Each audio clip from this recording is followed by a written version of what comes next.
नमस्कार, कवि रत्न श्रृंखला में पुनः आप सभी का स्वागत है। कवि रत्न श्रृंखला में आज मैं और मेरे साथी बात करेंगे महान भक्त तुलसीदास जी के बारे में। तुलसीदास जी का जन्म कासगंज उत्तर प्रदेश के एक छोटे से गांव में हुआ था। उनका पूरा नाम गोस्वामी तुलसीदास था। उनके पिताजी का नाम आत्माराम दुबे, माताजी का नाम हुलसी देवी और पत्नी का नाम बुद्धिमती देवी था। तो आइए चलते हैं महाकवि तुलसीदास जी के प्रारंभिक जीवन की ओर।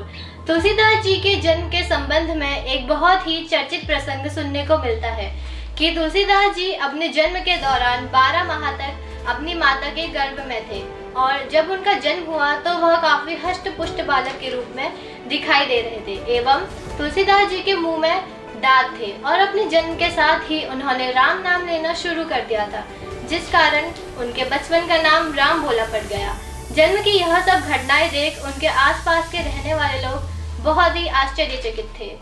आइए चलते हैं तुलसीदास जी की प्रारंभिक शिक्षा की ओर। तुलसीदास जी ने प्रारंभिक शिक्षा नरहरिदास बाबा जी के आश्रम से ली थी। उनके माता पिता ने उन्हें शिक्षा दीक्षा के लिए नरहरिदास बाबा जी के आश्रम में भेजा था, जहां उन्होंने 14 से 15 साल की आयु तक संस्कृत, हिंदू साहित्य, ज्योतिष शास्त्र, व्याकरण आदि की शिक्षा प्राप्त की। आइए चलते हैं तुलसीदास जी के सबसे महत्वपूर्ण रचनाओं की ओर।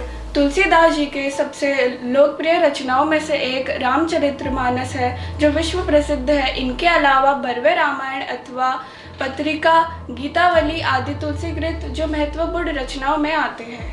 इतिहासकार मानते हैं कि तुलसीदास जी जीवन के अंतिम क्षणों में भी वाराणसी में ही रह रहे थे। उनके जीवन के अंतिम क्षणों में भी तुलसीदास जी ने दिनचर्या पूरी तरह से राम भक्ति में लीन थी।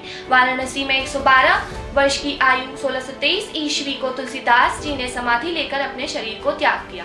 धन्यवाद। इसी तरह की अन्य हिंदी साहित्य के प्रमुख कवियों के बारे में रोचक जानकारी के लिए जुड़े रहिए CAN न्यूज चैनल के साथ।